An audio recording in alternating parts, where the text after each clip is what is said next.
오늘 그 본문 말씀은 제목을 하나님의 초대다 이렇게 제목을 정해봤습니다. 사실 오늘 읽은 본문요, 우리가 너무 잘 아는 본문입니다. 여러 차례 들었을 수도 있고요. 특히나 선교에 관심이 있다든가 또 선교에 관심 있는 교회는 참 여러 차례 이 말씀으로 목사님이나 선교사님들이 설교를 했었을 것입니다. 아마 저 역시 이 본문에 대해서 가장 많이 들었던 사람 중에 하나가 아닐까 그런 생각을 해봅니다. 이 말씀을 들을 때 참 은혜도 받고 도전도 받고 또 어느 때는 막 피가 뜨거워지는 그런 감동을 느끼기도 했습니다. 어느 날 제가 이 말씀을 혼자 이렇게 묵상을 하는 중에 이 말씀 속에서 우리가 놓치고 있는 것이 있구나 이런 생각을 하게 됐어요. 그런 은혜를 주셔서 오늘 우리가 매일은 아니지만 아주 많이 들었던 말씀이지만 이 말씀 속에서 제가 묵상하면서 깨달았던 그 은혜를 같이 한번 나눠보려고 합니다. 오늘 말씀을 보게 되면 19절에서 20절 말씀을 먼저 보게 되면 이 말씀은 우리가 정말로 줄줄 암기할 정도로 잘 아는 그런 말씀입니다. 그런데 여기에서 이걸 간단하게 보면 주님께서 나에게 아니면 우리 각자에게 명령을 하고 계시죠.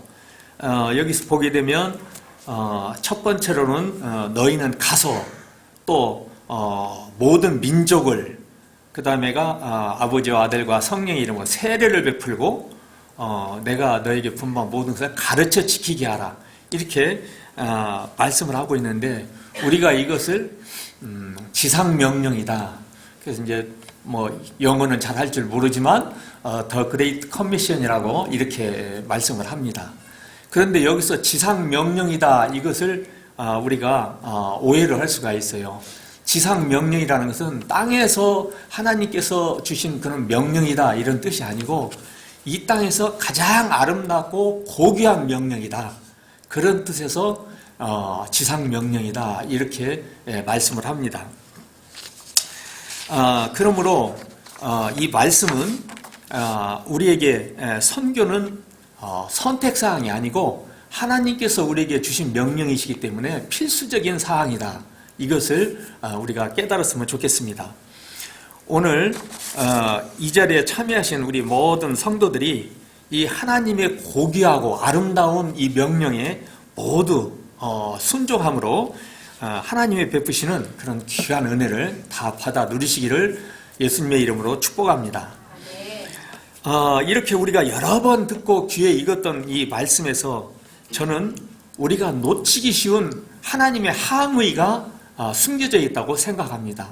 함이라는 것은 숨겨져 있는 뜻이라는 그런 표현이죠. 그래서 이것이 뭔지 하나님께서 숨겨놓은 이 함의가 무엇인지를 한번 찾아보려고 하는 것입니다. 먼저 16절, 17절을 한번 보도록 합니다. 함께 한번 봉독해 보실까요? 16절, 17절입니다. 시작.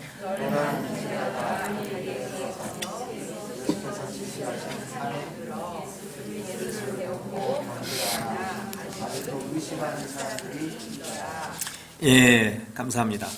이 16절, 17절 말씀은 우리가 사실은 이 대목에서 보게 되면 거의 주목을 하지 않습니다.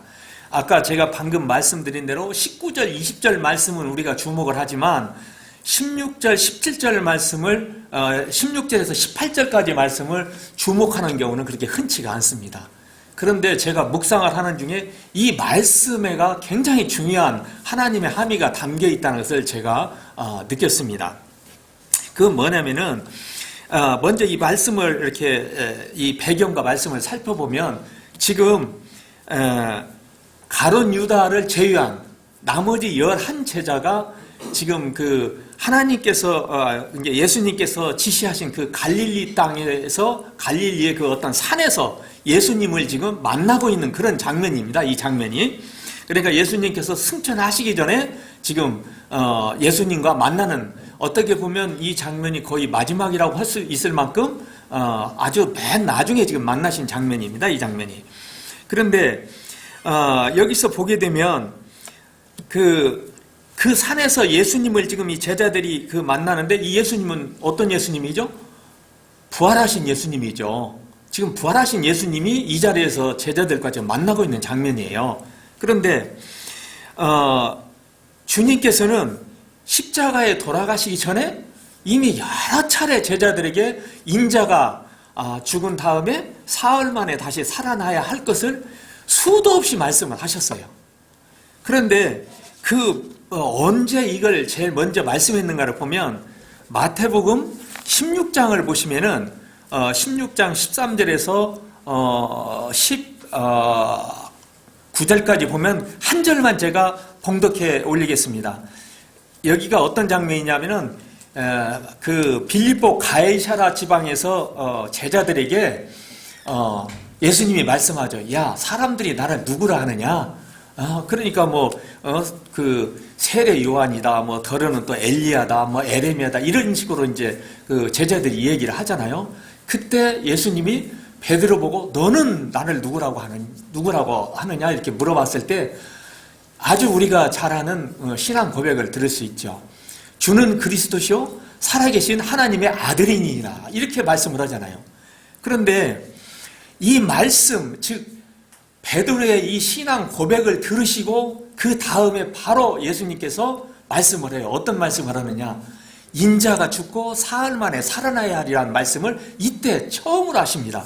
그 말씀이 언제냐면 바로 그 다음 그 절에 21절에 그렇게 되어 있습니다. 16장 21절 한번 같이 보실래요? 16장 21절 같이 한번 봉독하도록 하겠습니다.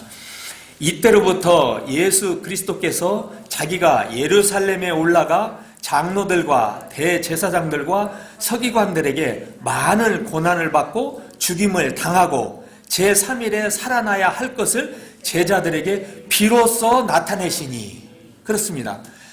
제3일 만에 살아나야 하실 것, 십자가에 죽으신 후에 살아나야 하실 것을 베드로의 이 고백을 받은 후에 비로소 주님께서 말씀하셨고, 이때부터 계속 주님께서는 제3일 만에 살아나야 하실 것을 계속 제자들에게 말씀을 하셨습니다.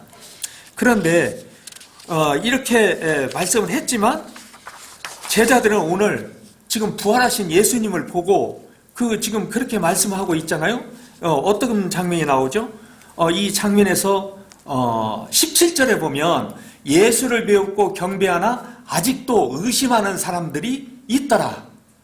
아니, 그렇게 예수님께서 십자가에 죽으신 다음에 사흘 만에 다시 부활하시겠다고, 부활하셔야 된다는 말씀을 그렇게 많이 강조를 하셨는데도 지금 자기 앞에 부활하신 예수님이 계시는데도 의심하는 사람이 있다는 거예요. 이것은 정말로 어떻게 보면 우리 자신을 돌아보는 그런 말씀이 아닌가. 우리가 목사님으로부터 수많은 그런 말씀을 듣고 설교 말씀을 듣고 하지만 아까 우리 박정현 사모님도 이렇게 기도를 할 때 보니까 우리가 하다 보면 얼마나 약해요. 조금만 어려운 일이 있고 무슨 좀 나의 마음과 이렇게 잘 매치가 안 되는 일이 자꾸 생기면은 그냥 실족하고 넘어지고 의심하고 우리 신앙이 얼마나 연약한지 그때 보면 알 수 있어요. 오늘 이 제자들이 지금 보면 그래요. 예수님께서 부활하신 예수님이 바로 지금 내 앞에 있는데 그 예수님이 부활하신 예수님을 의심하는 거예요. 그런 사람이 제자 중에 있다고 지금 성경에서 마태는 기록하고 있는 것입니다. 그러면 예수님은 이 제자들 가운데 자신의 부활을 의심하는 사람이 있다는 것을 지금 예수님은 모르고 계실까요? 아니요, 그렇지 않습니다. 주님은 제자들 중에 부활을 의심하는 사람이 있다는 것을 알고 계십니다. 지금 현재. 다음 절에 보도록 하겠습니다. 18절 말씀을 함께 또 봉독해 보겠습니다. 시작. 예수께서 나와 말씀하였는데 하늘과 땅에 있는 것을 예, 이 말씀은 무엇이냐면 중요한 뜻이 이 안에 포함이 되어 있는데요. 여기서 그 뜻이 처음에 뭐냐면 예수께서 나와 말씀했다고 그래요. 나와 말씀하여 이르시래. 우리가 나와 그 별로 신경 쓰는 말씀이 아니잖아요. 그런데 이 말씀은 굉장히 우리가 좀 생각을 해야 될 말씀이에요. 왜 그러냐면 지금 제자들이 지금 주님의 부활을 의심하는 사람이 있는 거잖아요. 그러면 아유, 그렇게 내가 3년 동안이나 가르치고 이 말씀을 했는데도 다른 사람도 아니고 11사람의 제자 아닙니까? 그러면 솔직히 저희 같으면 야, 내가 너한테 어떻게 가르쳤는데 너 그러니 하고 야단을 치실 수도 있어요. 그런데 그렇게 하시지 않는 거예요. 나왔다, 이 표현은 뭐냐면은 그 제자들 앞으로 예수님이 더 가까이 다가오신 거예요. 이 나왔다는 표현은. 그래서 제자들 앞으로 더 가까이 다가가셔서 의심하는 제자들에게 부활하신 그 주님의 실체를 확인을 시켜주고 있는 거예요. 그리고 그들이 가지고 있는 부활에 대한 의심을 풀어주기 위해서 말이 아니라 태도로서, 행동으로서 그들에게 그 의심을 풀어주고 계시는 그 예수님의 모습을, 그들의 불신앙을 깨우쳐주시는 그런 예수님의 모습을 우리가 발견할 수가 있는 것입니다. 그리고 그 다음에 부활의 예수님은 하늘과 땅의 모든 권세를 주셨다, 이런 표현이 있잖아요. 하늘과 땅의 모든 권세를 내게 주셨다고 말씀하시므로 자신의 부활을 다시 한번 확증시키고 확인하고 계시는 겁니다. 이건 무슨 말씀이냐면 하늘과 땅의 권세를 주신 분이 누구세요? 예, 성부 하나님이시죠.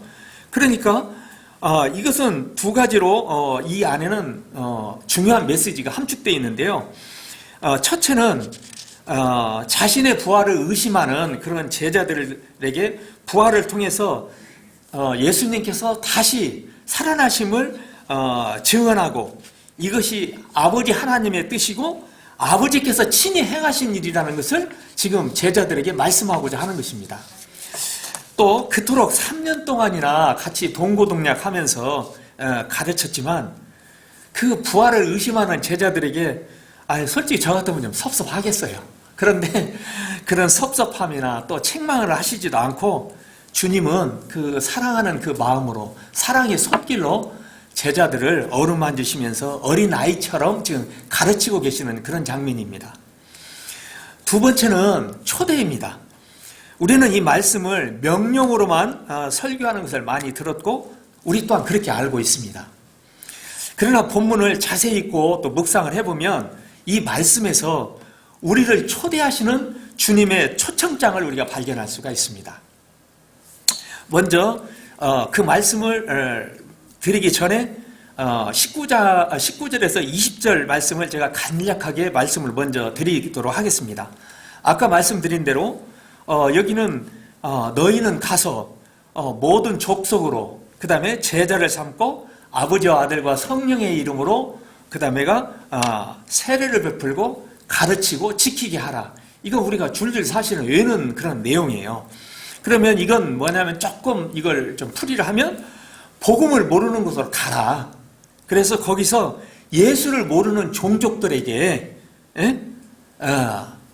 그 다음에는 모든 족속이라는 것은 모든 족속이라고 돼 있지만 사실은 예수를 모르는 종족이 예수를 아는 분에게 갈 이유는 없잖아요. 예수를 모르는 종족에게 가라는 표현이에요. 그리고 하나님의 진리이신 예수를 대속주로 구속주로 믿도록 하는 그런 제자를 삼으라는 것입니다. 그리고 이러한 것을 그 사역을 할 때 성부, 성자, 성령 이 삼위 하나님의 권세와 권능으로 이 일을 하라는 것입니다.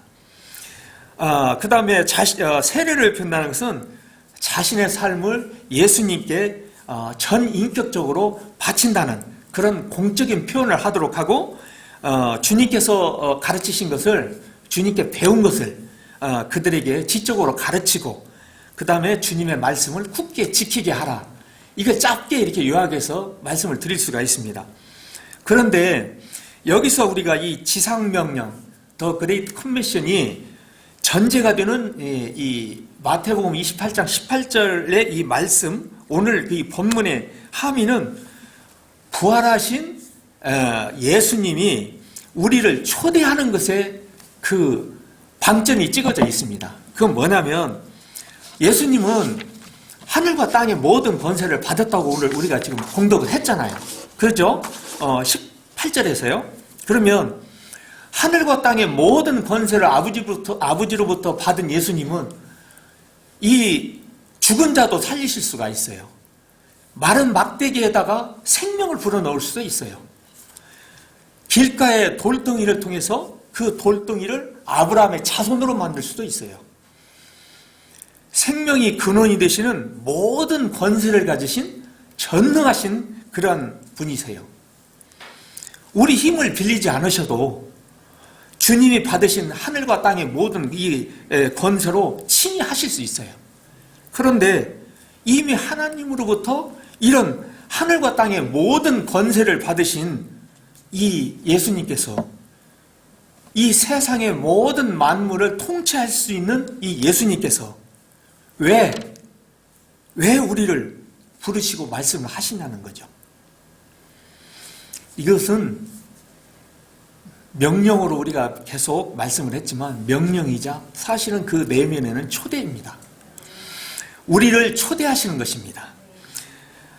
주님이 재림하시는 그날 이 땅에서 벌어질 그 천국잔치에서 우리를 초대하고 계시는 것입니다. 이 모든 열방에 주의 복음이 선포되면은 우리 커미션에서 하는 그 주제가 M2414라고 마태복음 24장 14절 말씀입니다.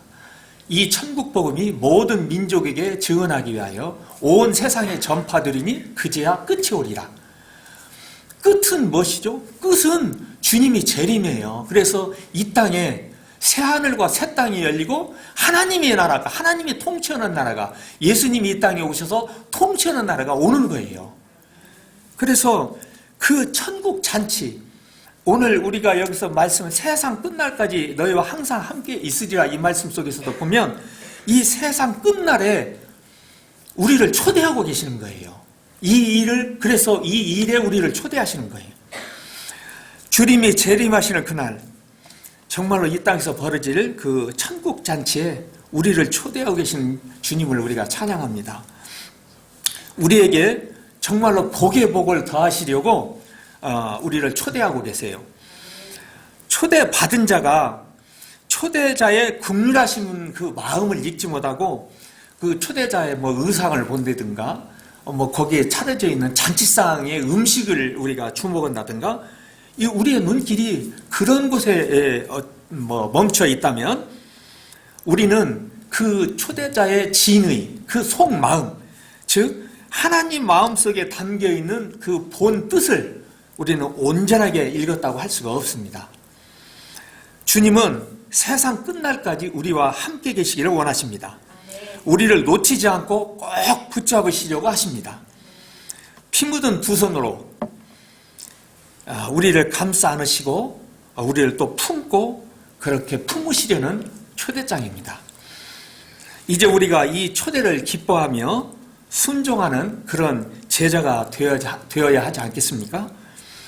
두 팔을 넓게 벌리시고 사랑과 은혜로 우리를 축복하시기를 기뻐하시는 이 천국잔치의 초대에 우리가 감사의 찬송을 부르시기를 소망해 봅니다. 우리 신앙생활에서 지난 주일 그 우리 목사님 설교 말씀에서 하나님을 우리가 바로 아는 것은 매우 중요합니다. 말씀으로 우리가 말씀 속에서 우리가 진리를 찾고 또 배우고 이렇게 말씀을 아는 것은 우리 신앙생활에서 가장 기본적이고도 가장 소중한 일입니다. 여기서 말씀을 안다 그랬는데 이 안다는 표현은 히브리어로는 야다입니다. 야다. 그런데 이 야다가 제가 이렇게 찾아보니까 이 동사형으로 쓰였는데 구약 성경에서 944번이 쓰였더라고요. 엄청 많이 쓰였어요. 이 말씀이. 이 말이 헬라어로는 기노스코라고 이렇게 번역되어 있는데 이것은 우리가 이성적으로 아는 것을 말하는 표현이 아닙니다. 우리가 이 안다는 표현은 이성적으로 아는 게 아니에요. 그러면 어떻게 하는 거냐? 이것은 우리가 한 가정을 이루는 그 부부관계, 예를 들자면 우리가 부부간에 살을 함께 맞대고 경험을 서로 하면서 점진적으로 이렇게 알아가는 그래서 그 어떤 그 내면의 내면을 우리가 속속들이 하는 인격적으로 우리가 그를 이해하는 그런 아는 것을 뜻합니다. 마태복음 28장 16절에서 20절까지에서는 우리가 하나님으로부터 유형적으로 강력한 명령을 받았습니다마는 그 내면에는 그러한 깊은 뜻이 있는데 이것이 우리가 꼭 알아야 하는 그러한 하나님의 말씀입니다. 그것은 우리를 부르시고 축복하시기 위한 주님의 초대장이 그 속에 담겨 있다는 것입니다. 오늘 지상명령에 담겨 있는 초대장, 그 안에 담겨 있는 하나님의 깊으신 함의를 아는 성도가 복이 있습니다. 이 복을 우리 주비전교회 성도들 모두가 받아 누리시기를 예수님의 이름으로 축복합니다. 우리 교회는 지난 15일 제1호 선교사인 함영준 안수인 선교사 가정에 이사를 왔습니다. 이삿짐이 생각보다 많더라고요. 가서 보니까 큰 트럭으로 가득해요. 저도 깜짝 놀랐어요. 왜냐하면 제가 신광교회에 이럴 때 섬길 때는 선교사들 오면 다른 건 못 가져오게 해요. 그냥 이불만 가지고 오세요. 그래 이불만 가지고 오세요. 이게 조그마한 봉고차, 우리 교회 봉고차 같은 데다 그냥 가져오면 충분하거든요. 근데 엄청 큰 트럭으로 가득 가지고 오셨더라고. 아마 그런 걸 아직 잘 몰라서 이렇게 살림을 안 내버리고, 살림을 버리는 것도 기술이에요. 안 버리고 다 가지고 오신 것 같아요. 사실은 주 비전교회의 비전인 이 선교의 첫 페이지가 이제 열린 것입니다. 우리가 선교사를 초빙하고 1년간 또 이렇게 훈련을 하고 그 선교사를 선교지로 파송만 하면은 되는 것입니까? 그렇지 않습니다.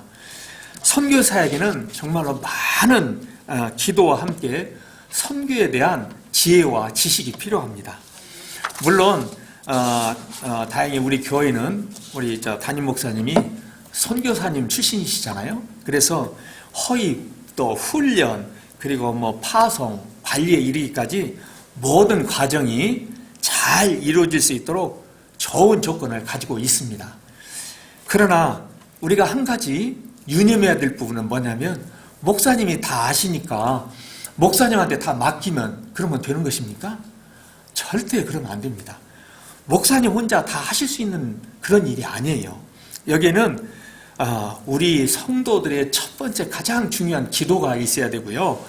또 우리도 선교를 공부하고 이 사역에 동참을 하실 때 우리 성도들도 선교적인 그러한 성도로서, 우리 교회도 선교적 교회로서 하나님의 어떤 그런 기쁨이 되고 또 주신 사명을 잘 감당할 수가 있게 되는 것입니다. 선교도 우리가 알고 동참하지 않으면 우리 주 비전교회 앞으로의 그 선교의 미래가 그렇게 밝지 않기 때문에 우리가 더 선교사를 위해서 기도하고 또 이 교회를 이끌어 가시는 담임 목사님을 위해서 우리가 항상 힘써서 기도를 해야 됩니다. 제가 한 가지 예화를 좀 이렇게 말씀을 드리려고 합니다. 서울에요, 상당히 좀 규모가 있는 큰 교회입니다. 이 교회의 선교 이야기를 좀 하려고 그러는데요. 이 교회는 교세가 상당히 큰 교회예요. 그럼에도 불구하고 그 선교를 전혀 하지 않았어요. 그런데 새벽에 권사님 한 분이 하루도 빼지지 않고, 이분은 새벽을 깨우는 권사님이세요. 그래서 일찍 오셔서 꼭 기도를 하시고 늦게까지 기도를 하시고 가세요. 근데 이제 목사님을 만나기만 하면 목사님께 여쭈는 거예요. 목사님, 우리 교회는 언제 선교를 해요? 계속 그런 만날 때마다 그 권사님이 그렇게 말씀을 물어보니까 이 목사님이 좀 사실은 좀 부담이 되시겠죠. 그러던 어느 날 새벽 기도를 하다가 이 목사님에게 하나님의 은혜가 임했습니다. 이 선교에 대한 도전을 하나님께서 주셨어요. 그래서 이 목사님이 이제 당회를 열고 그 말씀을 드렸어요. 내가 여차저차해서 하나님께서 이런 마음을 주셨다. 그랬더니 당회원들이 그럼 우리도 선교를 해야지요.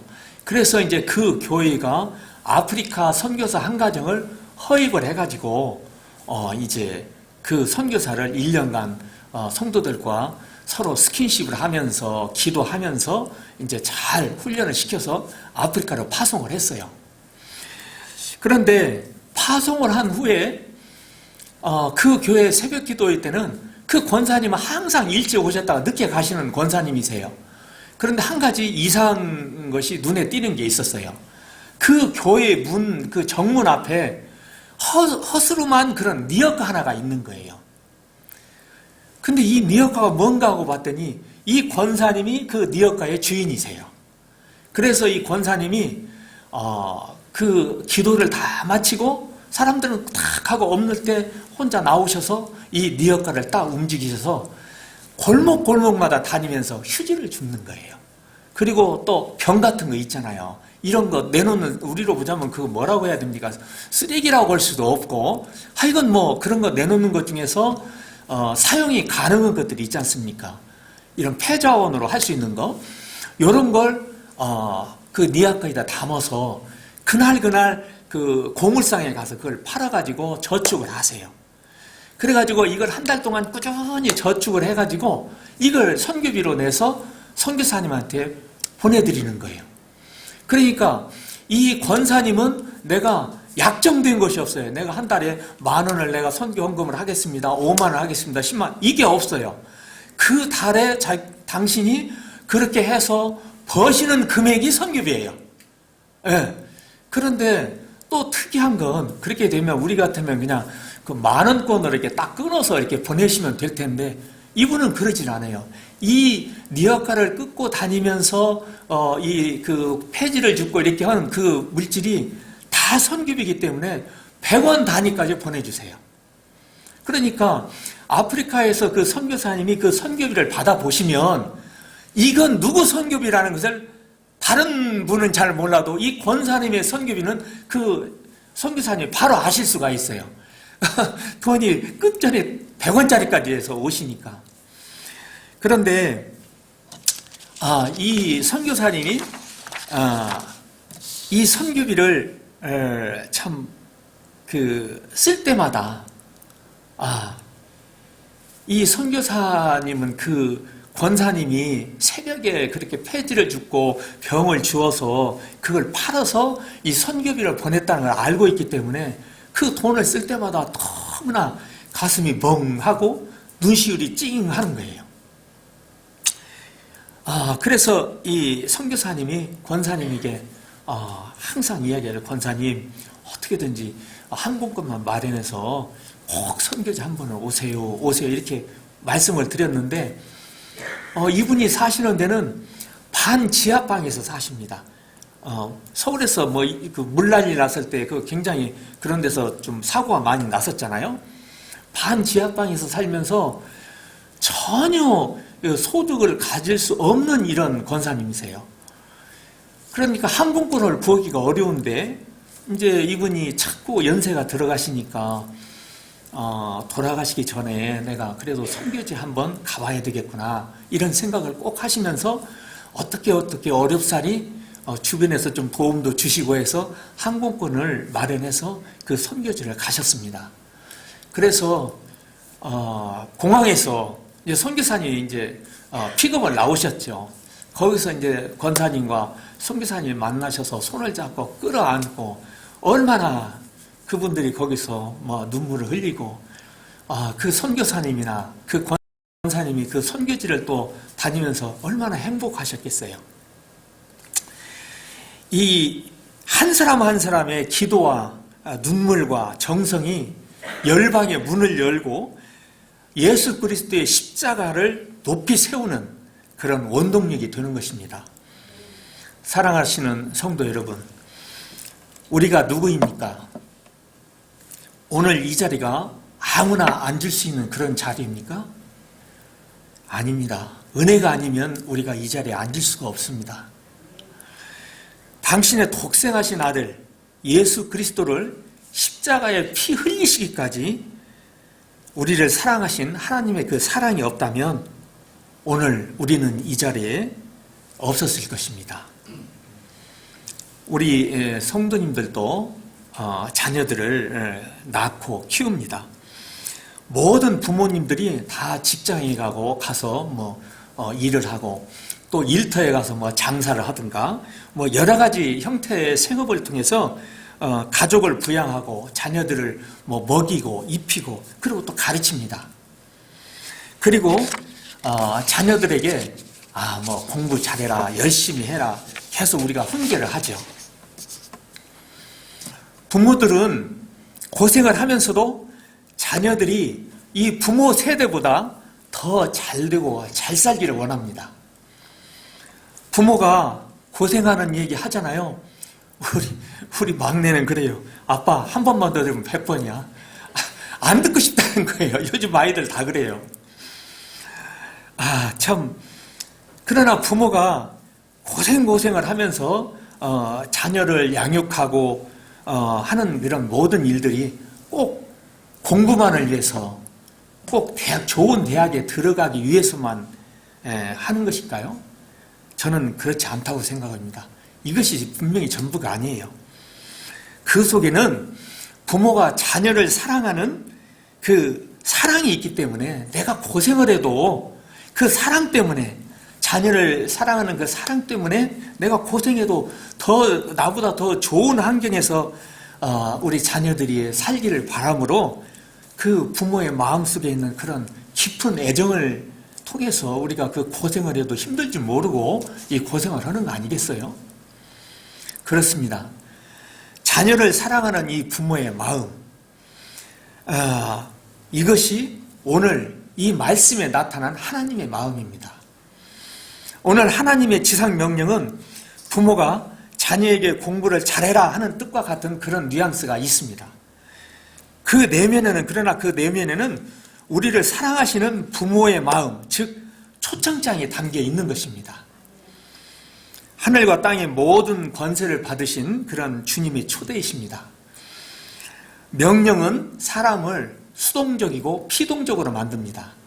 그러나 초대는 우리를 긍정적이고 능동적이게 만듭니다. 오늘 우리에게 주신 이 지상 명령 속에 담겨있는 이 초대장에는 하나님의 이런 사랑이 깃들어 있습니다. 우리가 하나님의 초대를 깨닫고 기쁨으로 동참할 때 하나님의 기쁨은 배가 됩니다. 하나님의 기쁨에 우리가 모두 동참하시지 않으시겠습니까? 우리 모두가 이 천국잔치 초청에 참여함으로 하나님께는 영광이고 우리 주 비전교회와 또 우리 성도들에게는 하나님께서 내려주시는 귀한 복이 가득한 그러한 축복을 받는 저와 여러분이 되시기를 예수님의 이름으로 축원합니다. 기도하시겠습니다. 하나님 감사합니다. 오늘도 주님께서 부족한 종을 통해서 하나님의 초대라는 말씀을 선포했습니다.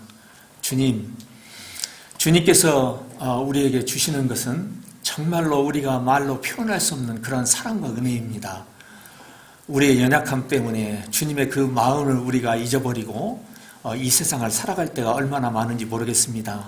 주님 우리를 용서해 주시고 이제 우리 주 비전교회와 또 우리 주 비전교회가 품고 기도하는 이 놀라우신 우리 교회의 미래와 장래가 또 이 비전이 오늘 또 주신 말씀처럼 하나님의 초대장을 우리가 부여잡고 우리 모든 성도들 한 사람 한 사람이 이 초대에 응함으로 하나님께는 영광이요 우리에게는 큰 은혜와 복이 될 수 있도록 축복해 주시기를 간절히 구하옵고 예수님의 이름으로 기도합니다. 아멘.